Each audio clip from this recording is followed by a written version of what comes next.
Hi, Amy. It's so good to have you here at Ficus. Hi, Kyle. How are you? Good. How are you? Good, thank you. It's great to have you here. Can you tell our audience a little bit about yourself and start with your full name? Okay. My name is Louise Lee, and I am an abstract minimalist artist that likes to work with metal, glass, burlap, different industrial materials that I like to make into elegant works of art. How you got started with working with metals, and it's a unique form of art that I haven't seen before, and it gives so much energy and light, and hence it gave the name for ENLIVEN. So, and along with Tom's artwork that has shares a lot of light work in his photography also. So, we're curious, how did you get started? So it was a happy accident. I was working with a client. I'm an interior designer during the day, my day job, and I found a block of walnut that I wanted to make into a candle holder for a client, and I thought it would be really cool to just do a little tiny reveal, little detail of metal. And so I did research on metal and how to pour metal into wood. And as I was pouring the metal into the wood, it was splashing on the ground. And it was so incredible that I was like, what is that? I need to focus on that. And I never looked at the candle holder again. It never got finished. And I just kind of have been exploring with the metal since then.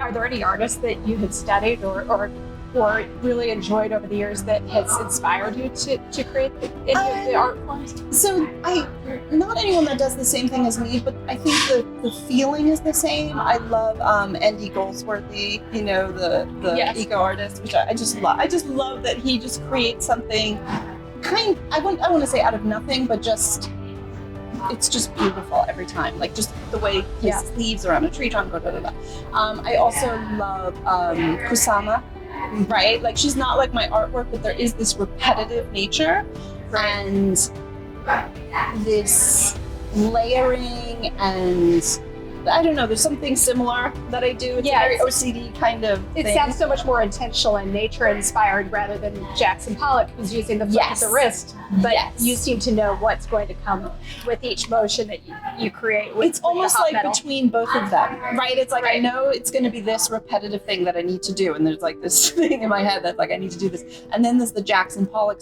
version where it's like, okay, I do want to just throw it, but I kind of know what I'm going to get. If that makes any sense. Yeah. So you're talking about nature. So it sounds like you use a lot of nature. You have talked to me about how you use math and science to help you study and move into this intentional artwork that you're creating. Can you tell us a little bit about that? Yeah, sure. I think which we have talked about before is growing up, math was not necessarily my strong suit because I am a visual person. But then as I became an adult, I realized how math is everywhere. And it's visually in nature. If it's a sunflower, a pine cone, a pineapple, anything that has kind of like the Fibonacci sequence, like this math sequence. As a kid, Fibonacci sequence, it's like, oh, whatever. But when I see it in nature, I'm pointing it out to people like a real nerd, just kind of, but it must be infectious. I mean, it's everywhere. My ferns are growing right now. It's spring, and I'm like, oh, there's the Fibonacci. And you're watching them unfurl with each leaf. That's math, And I just love that. I love. It's sort of very complex, but it's also very simple. Mm-hmm. And I think I take that into my artwork. Like, I do believe that simplicity is actually the most difficult to do. Also in design, in any kind of, in food, anything that looks so simple is like often very complex. And I love that. I love that contrast. We talk about not overworking our painting, and I would imagine that's the same thing with your artwork, that you don't want to overdo it, and you're talking about simplicity. It has such a classic beauty to your artwork, where it's not overdone, and yet it tells a story. Can you tell us a little bit about how it's evolved into telling a story as you're creating your artwork? So what I like to do with my artwork is I like to, I don't know how to explain this, but kind of make it look like it was born that way. Does that make any sense? I'll mess around with it, and then I get to a point where I'm like, no, that's how it lives, you know, like Right. outside of me, like that's how it lives. And when I get to that point, I know it's done.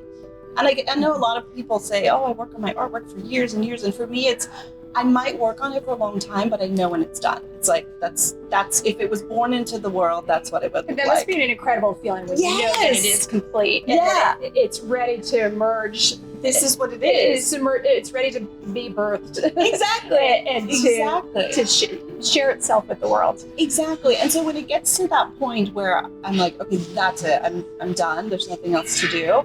Then I start looking at it as to what is it saying to me? Like okay, now it's born. Like what is it kind of saying to me?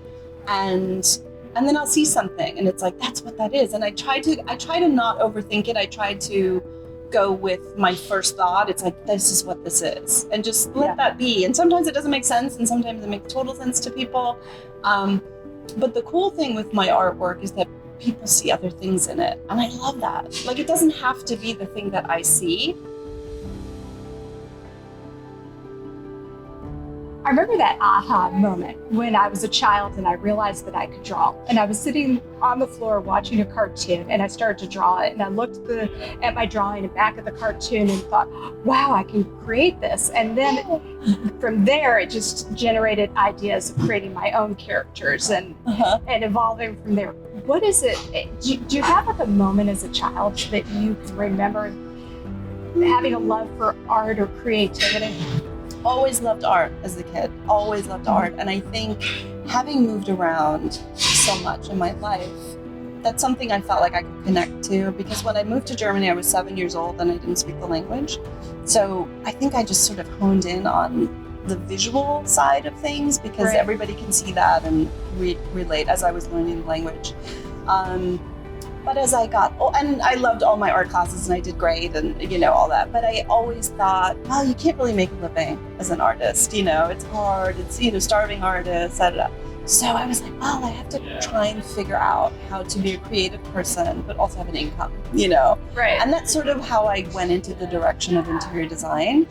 But I was always lost there. It's interesting, you know, as you get older, you kind of figure things out. It's like I was kind of lost there. I was never really satisfied. I had my own way of seeing things, and not in kind of a diva way, but just kind of like, oh, this is art, you know, this is art. And then it just kind of led me to art in a way, like back to it. So then now that's where I'm coloring out of the lines in a coloring book. You found your way out. Yes, and I found my designs were always like my art. It was always white and silver and a little bit of blue. And that classic beauty that you bring out. And then that's what my interiors were. My company was called A Simple Room. You know, it was like, but I didn't know at the time that I was trying to get out of it to go to art. Right. If that makes any sense. And the direction that it took you. Yeah. So do you think your artwork influences your interior design, or vice versa, that your interior design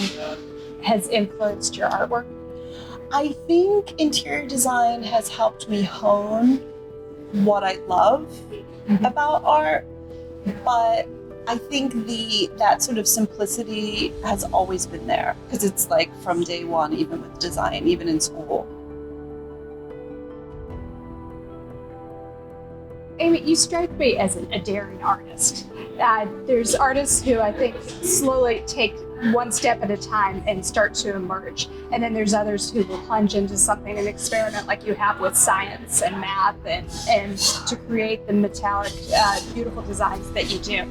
I know a lot of people talk about how they're afraid of art and how to create. They're afraid to share it with others. Do you have any bit of advice for somebody who is just starting to dabble into art or finding the time to kind of seek that avenue? I think exploring. I think like I'm exploring right now with different materials. I don't know if it's going to work out. You know, I don't know if it's going to look good. I'm exploring with wax. I'm exploring with concrete. You know, I'm exploring with more glass beads. I've been doing that, but I don't know if it's going to work out, and sometimes it doesn't. And sometimes I'll look at it and go, ugh, that's, we're abandoning that. But I do it, and I have to feel it. I think that's the thing, is like, people need to listen to their intuition. Don't try and copy other people. There's amazing artists out there. There's always someone better than you, like always. So it's more about your feeling and how you connect to the piece. If you love it, it doesn't matter what anybody else thinks, That's right. So it's just sort of like, just do it, Yeah, I've been watching some films about artists who are stating that people tend to be a bit of a perfectionist if they have a very tight way of working with their artwork, and how to loosen that up. Do you have any advice of how to loosen their artwork if they're an established artist that is trying to experiment a little bit? Yeah, I tend to walk away from things. Like, I will begin it and I walk away, and it might take me 2 days to go back to it and look at it. And I try to look at it objectively and just say, okay, what's happening here? Right. And then I'll add a little something, go away. And so you have to it's almost like a dance with it. It's the process of it. It's not just, I've got to sit and do this thing. It's a Sunday afternoon, I got 3 hours. Like, you can't do it like that. You have to kind of dabble and walk away and glance at it and walk away. And that makes sense. Yeah. So how long does it take you to create one piece? So I do it in 3 stages. Okay. I do it in one day. I will melt all of my metal, and that usually is a whole day, and it's very taxing, so I like to just get it done and get my pieces done. I kind of know preemptively how many canvases I have, what I want to do on the canvas, that kind of thing. Okay. Then there's another day of laying out the artwork on the canvas, so that could, like, one piece could take me 3 days to lay out, just kind of figuring it out. And then to adhere it takes another day. So one piece could take 3 days, or it could take 5 days. So that kind of thing. I feel so fortunate that we were able to have you here today, Amy, and thank you for coming out here to talk to us and to share your techniques and your theory behind your artwork. Lucky for the audience to hear more about your artwork. Thank you so much for coming. Thank you. Thanks.